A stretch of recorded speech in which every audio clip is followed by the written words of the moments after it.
नमस्कार सभी को।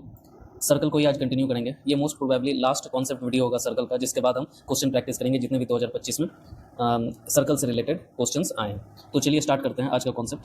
तो एग्जांपल से ही बताते हैं। पहला कॉन्सेप्ट है हमारा, पहला कॉन्सेप्ट है, जैसे ये आप सर्कल देख रहे हैं, इस सर्कल पर एक सेंटर ले लेते हैं ओ, ठीक है।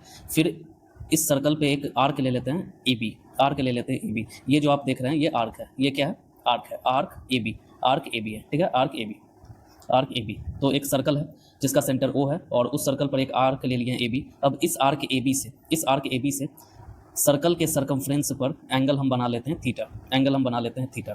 तो इसी सेम ये जो आप देख रहे हैं ये वाला आर्क, इसी सेम आर्क ए बी से, इसी सेम आर्क ए बी से सेंटर पर जो एंगल बनाया जाएगा, सेंटर पर जो एंगल बनाया जाएगा, सेंटर पर जो एंगल बनेगा वो इस वाला जो एंगल आप देख रहे हैं, ये वाला जो एंगल देख रहे हैं थीटा, उसका डबल होगा। मतलब ये वाला एंगल हो जाएगा 2 थीटा, 2 थीटा।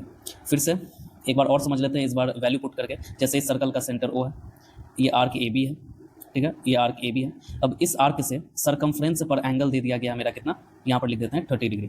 तो इसी सेम आर्क से, आर्क सेम होना चाहिए, इसी सेम आर्क से सेंटर पर कितना एंगल बनेगा, सेंटर पर जो एंगल बनेगा वो कितना बनेगा, 30 का डबल, मतलब 2 × 30 कितना, 60 डिग्री, 60 डिग्री हो जाएगा इसका डबल। तो कॉन्सेप्ट क्या बना, कॉन्सेप्ट क्या बना, सेम आर्क से सर्कल के सेम आर्क से सर्कल के सर्कमफ्रेंस पर जितना एंगल बनेगा उसी का दोगुना एंगल, उसी का × 2 करके जो एंगल बनेगा वो सेम आर्क के द्वारा सेंटर पर बनाया जाएगा, ठीक है। तो कॉन्सेप्ट क्या बन गया कि सेम आर्क से सर्कमफ्रेंस पर जितना एंगल बनेगा उसी का डबल एंगल बनेगा सेम आर्क से उस सर्कल के सेंटर पर, ठीक है, उस सर्कल के सेंटर पर। एक चीज़ और इससे हम यहीं पर सीख लेते हैं। जैसे ये आपका सर्कल है, सेंटर ओ है और ये ए बी जो है हमारा आर्क है, ठीक है। अब एंगल जो है वो इस साइड दे दिया गया, इस साइड, ठीक है। एंगल जो है इधर ना होके इस तरफ दे दिया गया, इस तरफ बनाया गया, ठीक है, इस तरफ बनाया गया।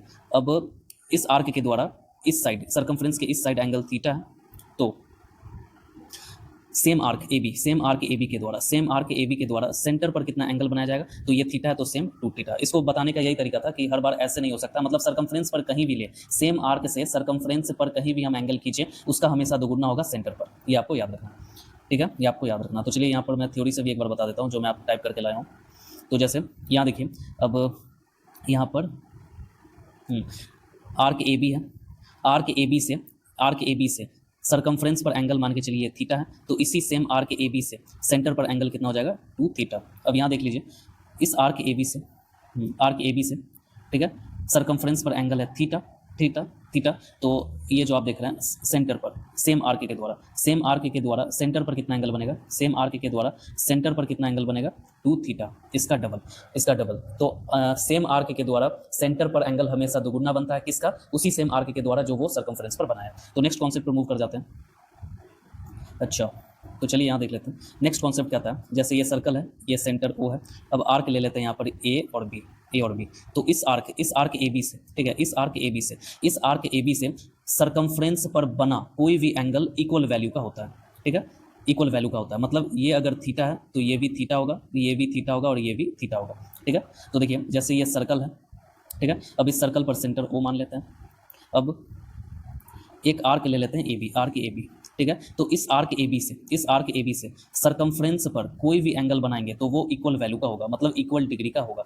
ये अगर 30 डिग्री है तो ये भी 30 डिग्री होगा और ये भी मेरा क्या होगा, 30 डिग्री होगा। ऐसे भी हम ड्रॉ कर सकते हैं, ये भी 30 डिग्री होगा। ऐसे भी ड्रॉ कर सकते हैं, ये आर्क से ऐसे भी ड्रॉ कर सकते हैं, ये भी 30 डिग्री। तो कॉन्सेप्ट क्या बना, सेम आर्क से सर्कमफ्रेंस पर बनने वाला हर एक एंगल इक्वल वैल्यू का होता है, इक्वल डिग्री का होता है।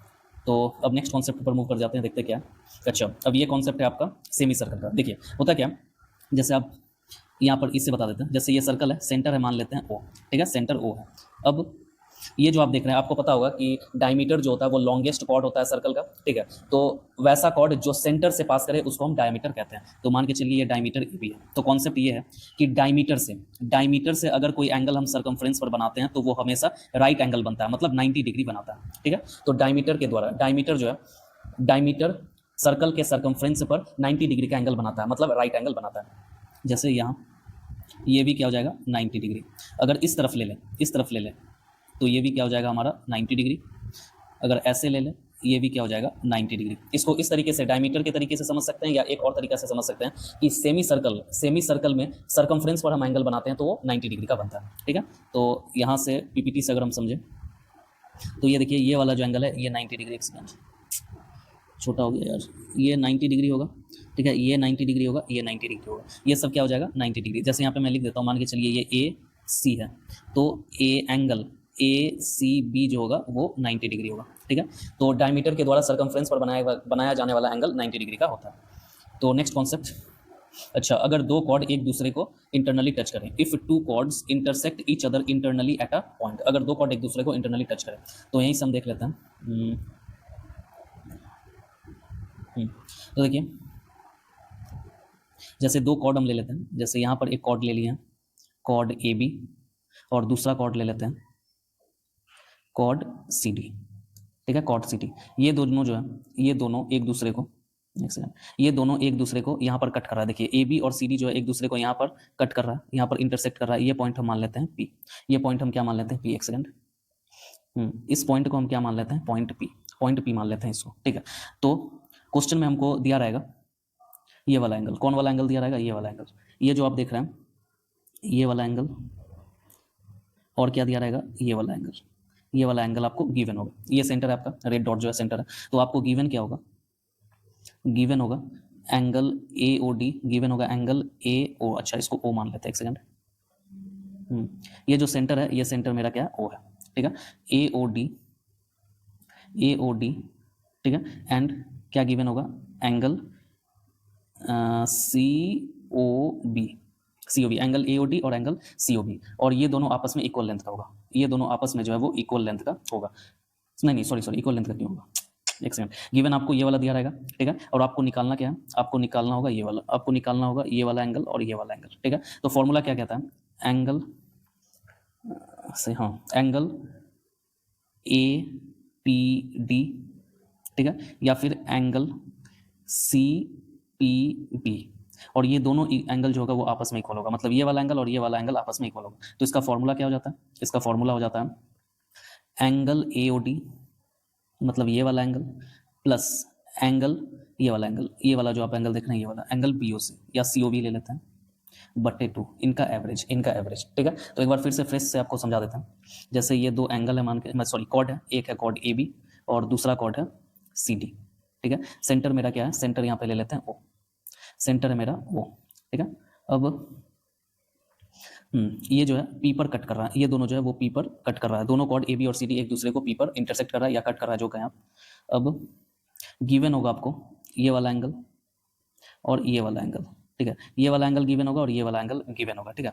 अब निकालना आपको क्या, निकालना आपको होगा ये वाला एंगल, मतलब सी पी बी या तो ए पी डी, ये वाला एंगल निकालना होगा। तो यहाँ पर आपको ध्यान देना होगा कि एंगल ए पी डी बराबर होगा एंगल सी बी पी के, ठीक है, बराबर होगा। और इसका जो फॉर्मूला होगा वो क्या होगा, ये वाला एंगल प्लस ये वाला एंगल, मतलब angle A O D plus angle B O C, इसका एवरेज आपको निकालना होगा, तो आ जाएगा, ठीक है। तो कॉन्सेप्ट आप समझ गए। तो अगर if two chords intersect each other internally at a point, तो फॉर्मूला मेरा क्या हो जाता है, अच्छा ये तो आपको बता दिया, फिर से बताने का क्या। अब आ गया दूसरा concept, if a circle is circumscribed by a quadrilateral, ठीक है। तो देखिए मान के चलिए एक क्वाड्रिलेटरल ले लेते हैं, क्वाड्रिलेटरल ए बी सी और डी।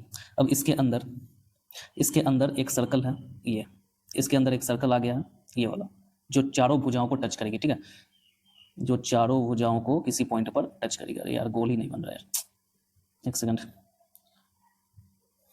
अच्छा करने जाता हूँ कांड हो जाता है वो वाला बात। ऐसे ये एक क्वाड्रिलेटरल आ गया, ठीक है, यह ए बी सी डी। अब इसके अंदर एक सर्कल है, सर्कल है, ऐसे सर्कल है, ठीक है, ये चारों साइड को ये सर्कल टच करके जाएगी, ठीक है। अब इसका सेंटर मान के चलिए ओ है, सेंटर ओ है, ठीक है। तो कॉन्सेप्ट क्या बनता है, अगर सर्कल को कोई क्वाड्रिलेटरल बाहर से घेर के रखे, या किसी क्वाड्रिलेटरल के अंदर सर्कल बना दिया गया, किसी क्वाड्रिलेटरल के अंदर सर्कल हो, या क्वाड्रिलेटरल को किसी सर्कल को क्वाड्रिलेटरल जो है वो सर्कमस्क्राइब्ड करके रखा हो, मतलब सर्कल के बाहर जो है वो क्वाड्रिलेटरल बनाया गया हो। तो एक प्रॉपर्टी होता है जो आपको सीखना है। तो इस केस में एक थ्योरम होता है, जैसे ये वाला साइड क्वाड्रिलेटरल का, ये वाला साइड ए बी प्लस ये वाला जो साइड देख रहे हैं ये सी डी, इसका सम जो होगा वो बराबर होगा किसके, वो बराबर होगा आपके इस वाले साइड से, मतलब बी सी प्लस ये वाला साइड्स मतलब AD, ये आपको याद रखना। तो ये फॉर्मूला या ये थ्योरम कॉन्सेप्ट कब लगेगा, जब सर्कल को सर्कमस्क्राइब्ड करके रखेगा कोई क्वाड्रिलेटरल। इस केस में क्वाड्रिलेटरल का जो ऑपोजिट साइड्स का सम है वो आपस में क्या होता है, इक्वल होता है, वो आपस में इक्वल होता है। इसको अगर प्रूफ करना चाहें तो वो भी मैं आपको बता देता हूँ, वैसे जरूरी नहीं है फिर भी बता देता हूँ। जैसे ये क्वाड्रिलेटरल है और ये सर्कल है हमारा और ये सर्कल है, ठीक है, इसको सर्कमस्क्राइब्ड करके रखा हुआ है। ये A है, B है, C है और ये D है, ठीक है। इस पॉइंट पे टच कर रहा है, इस पॉइंट पे टच कर रहा है, इस पॉइंट पे टच कर रहा है और इस पॉइंट पे टच कर रहा है इसको, ठीक है। P Q R S circle जो है क्वाड्रिलेटरल को इस पॉइंट पर टच कर रहा है। अब आपको पता होगा एक चीज कि किसी भी बाहरी पॉइंट से सर्कल पर दो टेंजेंट हम खींच सकते हैं और दोनों टेंजेंट जो आपस में इक्वल होगा। जैसे देखिए ये बाहरी पॉइंट A से इस सर्कल पर दो टेंजेंट खींचा गया, एक ये वाला टेंजेंट, एक ये वाला टेंजेंट, और दोनों आपस में इक्वल लेंथ का होगा, तो हम लोग मान लेते हैं ये x का है और ये भी x लेंथ का है, ठीक है। अब देखिए इस बाहरी पॉइंट B से दो टेंजेंट इक्वल टेंजेंट खींचा जाएगा, मतलब इसका लेंथ इसके बराबर है। अगर इसको y मानते हैं तो ये भी y हो जाएगा। अब इस वाले पॉइंट से इस सर्कल पर दो टेंजेंट खींचा गया है और दोनों इक्वल लेंथ का होगा, मतलब ये वाला और ये वाला। अगर इसको हम z मानते हैं तो ये भी मेरा क्या हो जाएगा, z। अब इस वाले बाहरी पॉइंट से सर्कल पर दो टेंजेंट खींचा गया है और ये दोनों टेंजेंट आपस में इक्वल होगा, तो इसको हम मान लेते हैं एक्स वाई जेड हो गया। इसको क्या मान लें, W मान लेते हैं। ये W है तो ये W है, ठीक है। अब देखिए तो हमने थ्योरम क्या पढ़ा था, ऑपोजिट साइड जैसे AB प्लस CD, ठीक है, ये बराबर होगा किसके, BC प्लस AD के, ठीक है। तो देखिए AB प्लस CD, तो AB प्लस CD मतलब x प्लस वाई, CD क्या हो जाएगा, W प्लस जेड। अगर इसको ले तो ठीक है, अगर इसको ले BC प्लस AD ले तो क्या हो जाएगा, देखिए BC प्लस AD लेते हैं तो देखिए BC क्या हो जाएगा, y प्लस जेड प्लस, अब AD क्या हो जाएगा, x प्लस W। तो देखिए x यहाँ पर है, x यहाँ पर है, y यहाँ पर है, y यहाँ पर है, W यहाँ पर है, W यहाँ पर है, z यहाँ पर है, z यहाँ पर है, मतलब इसका सम जो है वो बराबर है इस वाले सम के। मतलब अगर कोई क्वाड्रिलेटरल सर्कमस्क्राइब्ड किया हुआ है किसी सर्कल को, तो उस क्वाड्रिलेटरल का जो ऑपोजिट साइड्स का सम है वो आपस में इक्वल होगा। ये एक थ्योरम बनता है, ठीक है। तो आप समझ गए होंगे।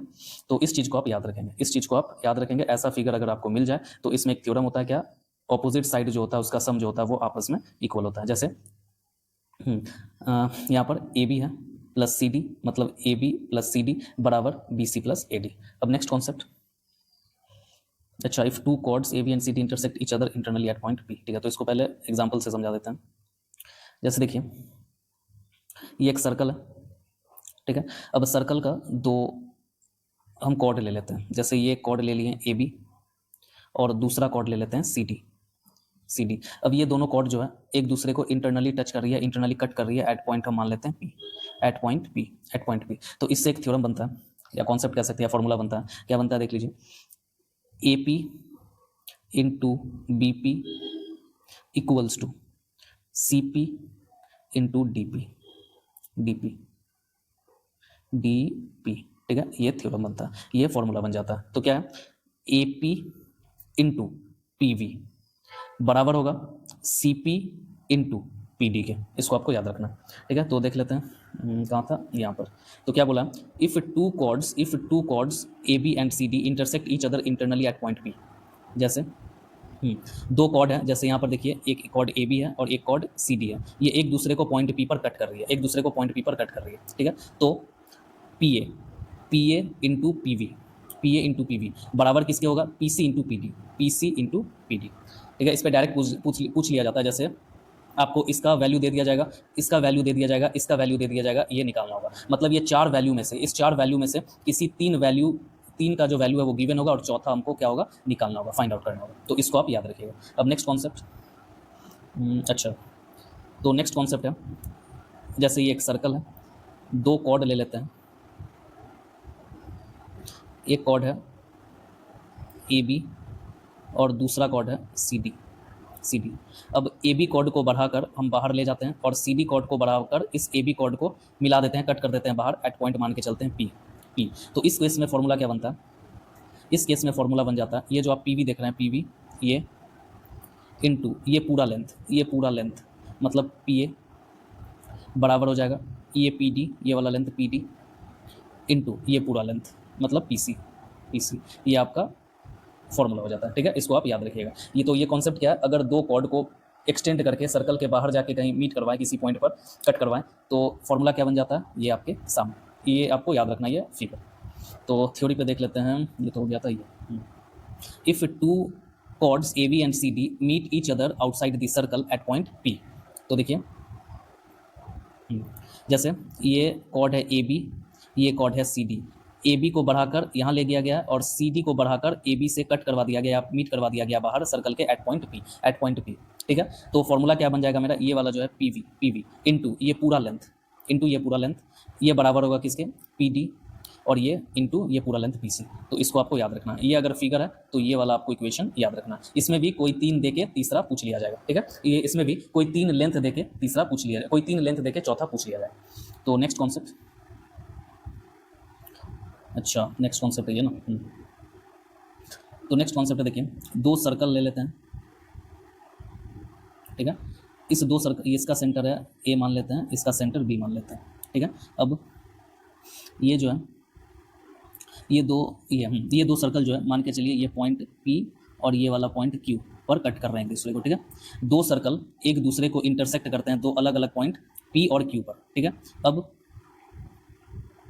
इस पे कॉमन टेंजेंट हम ड्रॉ कर लेते हैं, इस 2 सर्कल पे कॉमन टेंजेंट हम ड्रॉ कर लेते हैं। जैसे ये है, मान के चलिए इसको क्या ले दूसरा ले लेते हैं, एम एन के एल ले लेते हैं, ठीक है। और इसमें ध्यान देने वाली बात ये रहेगी कि एम एन दोनों कॉमन टेंजेंट जो है वो आपस में इक्वल होगा, वो आपस में इक्वल लेंथ का होगा। तो 2 सर्कल एक दूसरे को 2 अलग अलग पॉइंट पर इंटरसेक्ट कर रही है, यहाँ पर पॉइंट पी और पॉइंट क्यू पर इंटरसेक्ट कर रही है, और उस दोनों सर्कल से हम 2 कॉमन टेंजेंट ड्रॉ कर लेंगे, जैसे यहाँ पर एम एन और के एल, और ये दोनों कॉमन टेंजेंट जो है वो इक्वल लेंथ के होंगे।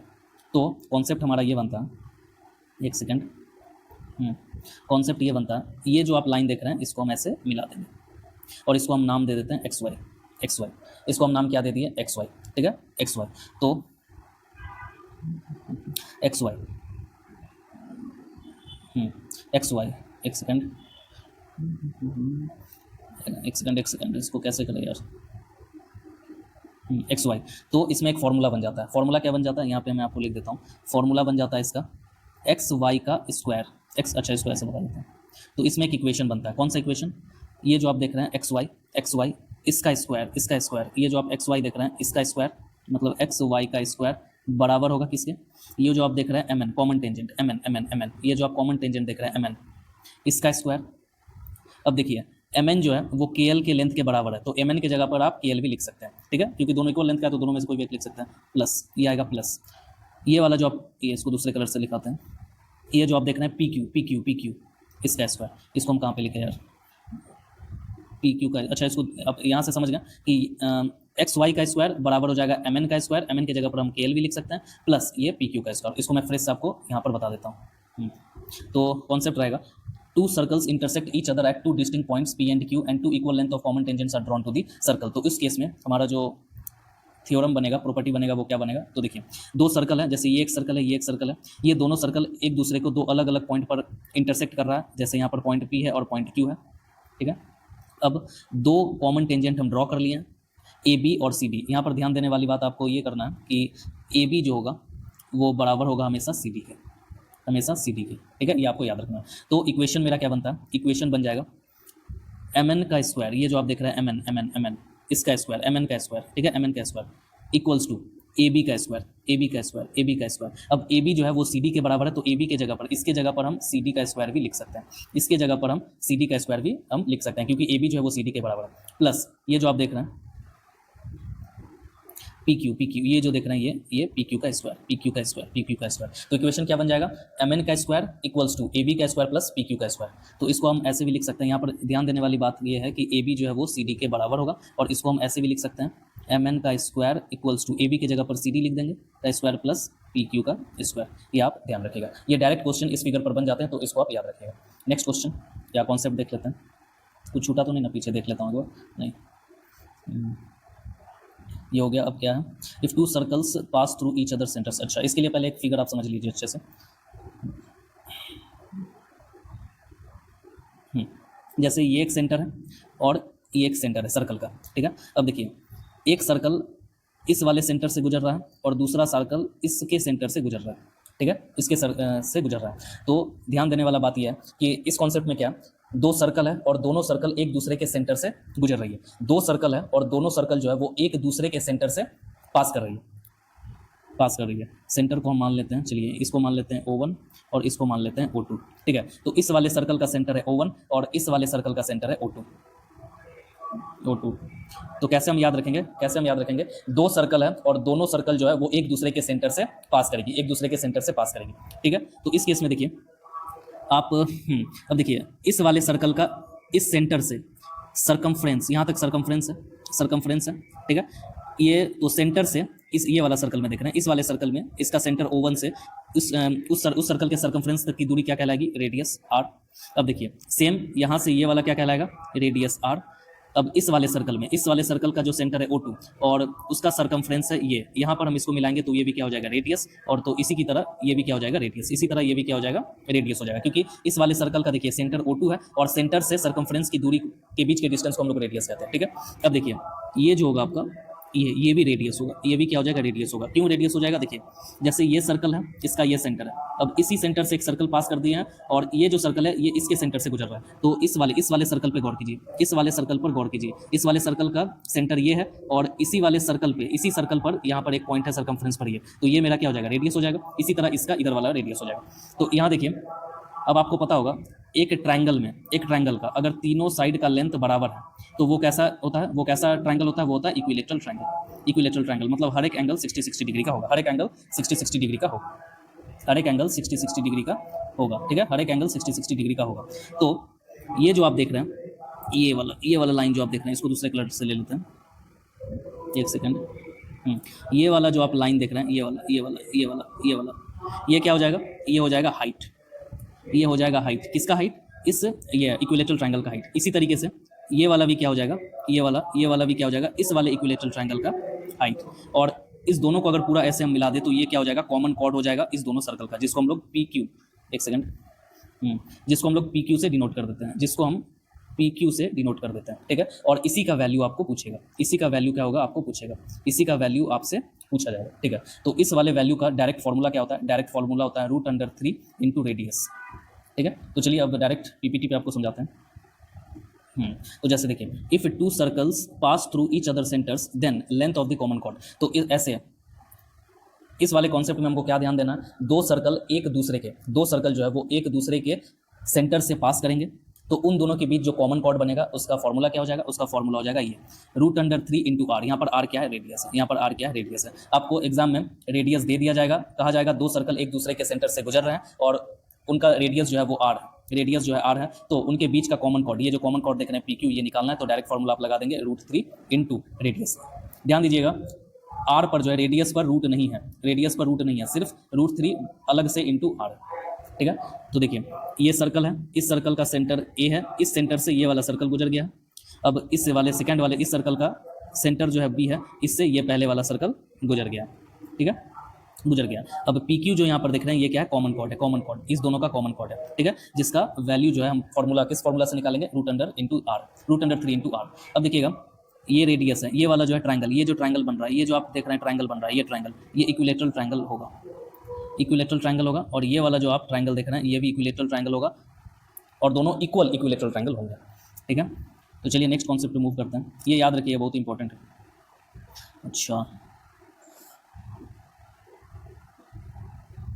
अगर दो सर्कल एक दूसरे को इंटरसेक्ट करें, इस केस में देखिए दो सर्कल है, एक ये सर्कल है, एक ये सर्कल है, ये दोनों सर्कल एक दूसरे को दो अलग अलग पॉइंट पर कट कर रहे हैं, जैसे इंटरसेक्ट कर रहे हैं, जैसे यहाँ पर पॉइंट A पॉइंट B, ठीक है। अब देखिएगा इस वाले सर्कल का सेंटर है O1, इस वाले सर्कल का सेंटर है O2, ठीक है। और ये जो आप देख रहे हैं ये वाला, ये इस वाले सर्कल का रेडियस है कैपिटल R, और ये जो आप देख रहे हैं ये सेकंड वाले सर्कल O2 सेंटर वाले सर्कल का रेडियस है स्मॉल r, और ये AB जो है ये कॉमन कॉर्ड है, इसी का वैल्यू आपको निकालना होता है। तो इसमें जानने वाली बात ये है, ये जो आप देख रहे हैं PA ये बराबर होगा किसके, PB के।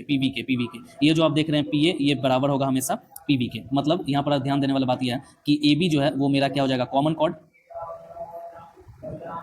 कॉर्ड जो कि बराबर हो जाएगा मेरा किसके, कॉमन कॉर्ड जो बराबर हो जाएगा AP प्लस PB के, या जिसको हम कैसे लिख सकते हैं 2AP बराबर 2BP, ठीक है। इसको आपको याद रखना। तो देखिए इसका एक डायरेक्ट फॉर्मूला भी होता है कॉमन कॉर्ड निकालने का, आपको बस ये वाला निकालना है और इंटू 2 कर देना, तो इस पूरे जो लेंथ है, पूरा जो लेंथ है कॉमन कॉर्ड है, उसका वैल्यू निकल जाएगा। अब इसका एक डायरेक्ट फॉर्मूला भी होता है जिसको आपको हम एग्जाम्पल से समझा देते हैं।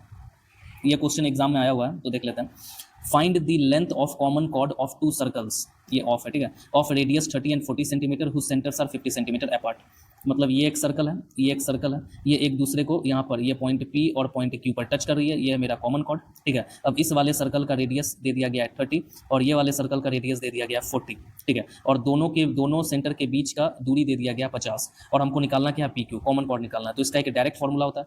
डायरेक्ट फॉर्मूला क्या होता है, 2 इंटू रेडियस 1 इंटू रेडियस 2 बट्टे, ठीक है, डी यहाँ पर क्या है, distance between the two centres of the two circle, ठीक है, दोनों सेंटर के बीच की दूरी, ये वाला आपको याद रखना है। ये फॉर्मूला कब लगेगा, जब दो सर्कल दे दिया गया, दोनों सर्कल का दोनों रेडियस दे दिया गया और दोनों सर्कल का जो सेंटर है उनके बीच का दूरी दे दिया गया। अगर ये तीन चीज जो है वो क्या बोलते हैं उसको, अरे यार, हाँ, ट्रिपलेट को फॉलो कर रहा है, तब हम क्या करेंगे, ये वाला क्या करेंगे, ये वाला फॉर्मूला हम लगा देंगे। ट्रिपलेट को फॉलो कर रहा है, ऐसा क्यों कर रहे हैं, देखिए मैं आपको एग्जांपल से समझाता हूँ। जैसे देखिए, एक चीज़ आपको ध्यान रखना है, जैसे ये राइट एंगल ट्रायंगल है, ये P है, ये B है, मतलब परपेंडिकुलर बेस, और ये हाइपोटेनस है। अब हम क्या किए हैं, अब जो 90 डिग्री है, ये जो 90 डिग्री बनने वाला जो वर्टेक्स है, उससे हम एक 90 डिग्री परपेंडिकुलर खींच ले रहे हैं इस हाइपोटेनस पर। तो इसका ये वाला जो लेंथ है, इसका वैल्यू क्या हो जाएगा, ये वाला जो लेंथ है, इसका वैल्यू, इसका फॉर्मूला क्या हो जाता है, perpendicular into base by hypotenuse, क्या हो जाएगा, perpendicular into base by hypotenuse, ठीक है। अब इसी को आपको याद रखना, इसी को अप्लाई करेंगे उस वाले कॉन्सेप्ट में। अब जैसे देखिए, ये एक सर्कल है, ठीक है। अब अच्छा, इधर समझा देते हैं, ठीक है, दो सर्कल दे दिया गया, ये एक सर्कल है, ये कॉमन कॉर्ड है, मान के चलते हैं P, क्योंकि ये दोनों PQ पर कट कर रहे हैं। रेडियस, इसका रेडियस जो है वो क्या है, 30 दे दिया गया, इसका रेडियस 40 दे दिया गया और ये 50, इसका टोटल लेंथ जो है वो 50 दे दिया, मतलब दोनों के सेंटर के बीच का दूरी जो है वो 50 दे दिया गया, ठीक है। अब देखिए, ये वाला जो लेंथ है, ये वाला देखिए 30 40 50, मतलब ये 3 4 5 के ट्रिपलेट को फॉलो कर रहा है, इसमें इंटू 10 सब में इंटू 10 करके किया गया, ठीक है। तो ये ट्रिपलेट को फॉलो कर रहा है, मतलब ये वाला जो एंगल है ये 90 डिग्री होगा, ये वाला जो एंगल है ये 90 डिग्री होगा, ये वाला जो आप एंगल देख रहे हैं ये 90 डिग्री होगा। अब ये 90 डिग्री है और आपको ये वाला स्ट्रेट लाइन 90 डिग्री आपको निकालना है, तो उस वाले फॉर्मूला से हो जाएगा परपेंडिकुलर इंटू बेस बटे हाइपोटेनस। ये लेंथ निकला मेरा इस वाले का सिर्फ इतना का। अब इसमें इंटू 2 करेंगे तो पूरे कॉर्ड का निकल जाएगा, तो ये फॉर्मूला वहीं से आया है, ठीक है। तो इंटू 2 क्यों करते हैं आप देख लिए, इंटू टू हम क्यों कर रहे हैं आप समझ रहे हैं ना, इंटू 2 हम इसीलिए कर रहे हैं क्योंकि, कहाँ गया फिगर, इंटू 2 हम इसीलिए कर रहे हैं क्योंकि ये वाला लेंथ जो है, ये वाला लेंथ दोनों आपस में इक्वल है, दोनों आपस में क्या है, इक्वल है। अगर यहाँ पर 90 डिग्री नहीं बन रहा है तब तो वो फॉर्मूला लगा नहीं पाएंगे, तो 90 डिग्री अगर नहीं बन रहा है तो उसके लिए एक है, आप एरिया निकाल लीजिए। उसके लिए फॉर्मूला आपका ये रहेगा कि आप एरिया निकाल लीजिए, जैसे मान के चलिए